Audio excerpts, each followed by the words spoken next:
नमस्कार. कधी विचार केलाय का की आपलं मन एका जागी शांत का बसत नाही? सतत कुठला ना कुठला विचार चालूच असतो. तर या प्रश्नाचं उत्तर इंटरेस्टिंगली हजारो वर्षांपूर्वी पतंजलींच्या योगसूत्रांमध्ये दडलेलं आहे. आज आपण मनाच्या अशा 5 कार्यपद्धती उलगडणार आहोत, ज्या आपल्या प्रत्येक विचाराच्या मागे काम करतात. चला तर मग सुरुवात करूया.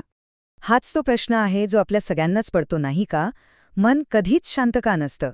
या सततच्या धावपळीमागे नेमकं आहे तरी काय? आणि गंमत म्हणजे याचं उत्तर आपल्याला पतंजली ऋषींनी दिलेलं आहे. खरं तर मन हे एक जबरदस्त शक्तिशाली साधन आहे. पण अनेकदा ते आपल्याला गोंधळलेलं, अगदी नियंत्रणाबाहेर गेल्यासारखं वाटतं. पण या गोंधळाला समजून घेण्यासाठी आणि त्याला एक दिशा देण्यासाठी प्राचीन ज्ञानाचा खूप मोठा आधार मिळतो. पतंजलींनी तयार केलेली ही योगसूत्र म्हणजे जणू काही आपल्या मनासाठी एक हँडबुक किंवा गाईड आहेत. हे केवळ जुने ग्रंथ नाहीत, तर आजच्या धावपळीच्या जीवनातही आपल्याला प्रचंड मदत करणारे मार्गदर्शक आहेत. पतंजलींच्या या मार्गावरची सगळ्यात महत्त्वाची संकल्पना आहे चित्तवृत्ती. आता सोप्या भाषेत सांगायचं झालं तर आपल्या मनात सतत उठणाऱ्या विचारांच्या आणि भावनांच्या लाटा म्हणजे चित्तवृत्ती. हे आहे समाधीपादातलं ते 6वं सूत्र. आता हे किती कमाल आहे बघा. संस्कृतमधली ही फक्त एक ओळ आणि या एका ओळीत मनाच्या 5 मूलभूत कार्यपद्धतींची नावं सांगितली आहेत. हो, पतंजलींच्या मते आपलं मन फक्त याच 5 प्रकारामध्ये काम करतं. तर या आहेत त्या 5 वृत्ती: प्रमाण, विपर्यय, विकल्प, निद्रा आणि स्मृती. चला, आता आपण यातल्या प्रत्येक वृत्तीला एकामागून एक जरा सविस्तरपणे समजून घेऊया. चला, सुरुवात करूया पहिल्या 2 वृत्तींपासून.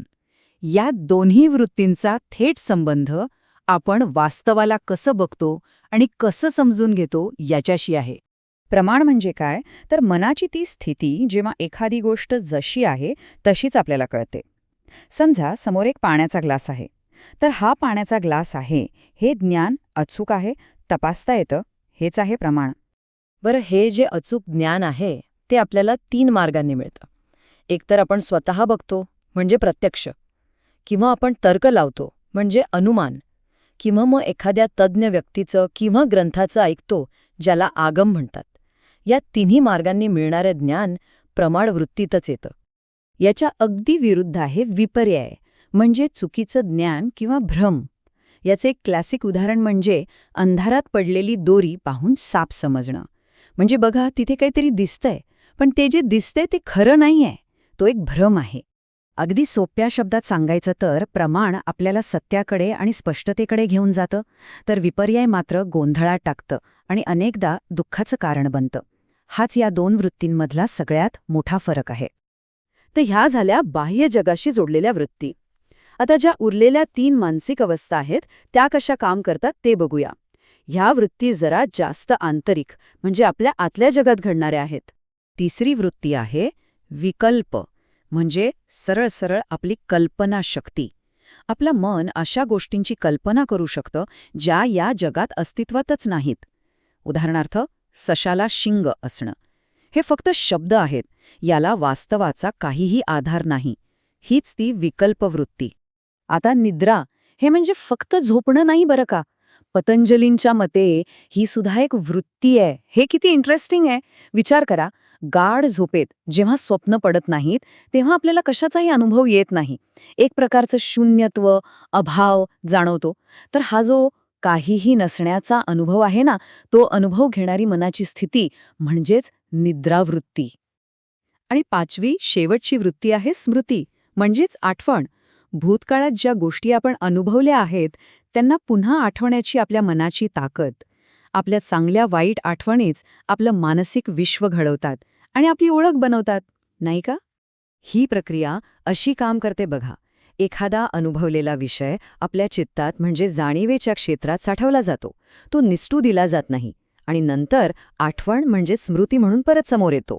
तर आत्तापर्यंत आपण या 5 वृत्तींबद्दल जाणून घेतलं. पण प्रश्न हा आहे की ह्या सगळ्याचा उपयोग काय?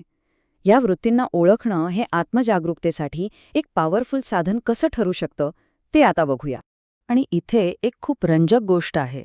या 5 पैकी कुठलीही वृत्ती त्रासदायक म्हणजे क्लिष्ट किंवा उपयुक्त म्हणजे अक्लिष्ट असू शकते. उदाहरणार्थ, भूतकाळातल्या चांगल्या आठवणी म्हणजे स्मृती आपल्याला आनंद देतात, त्या झाल्या अक्लिष्ट. पण त्याचवेळी वाईट आठवणी त्रासदायक ठरू शकतात, त्या झाल्या क्लिष्ट. त्यामुळे आपल्या मनात नेमकं काय सुरू आहे हे ओळखता येणं खूप महत्वाचं आहे. आणि खरं तर हेच या संपूर्ण ज्ञानाचं सार आहे. एकदा का मनाच्या या पद्धती ओळखता आल्या की आपण त्या विचारांचे गुलाम राहत नाही. मग आपल्याला निवड करता येते. त्रासदायक विचारांपासून दूर जाऊन शांत आणि उपयुक्त विचारांकडे वळता येतं. तर मग जाता जाता एक विचार करायला लावणारा प्रश्न, आज दिवसभरात आपल्या मनात कोणती वृत्ती जास्त प्रभावी होती? प्रमाण, विपर्यय, विकल्प, निद्रा की स्मृती? आणि ती क्लिष्ट होती की अक्लिष्ट? यावर थोडा विचार करायला नक्कीच हरकत नाही.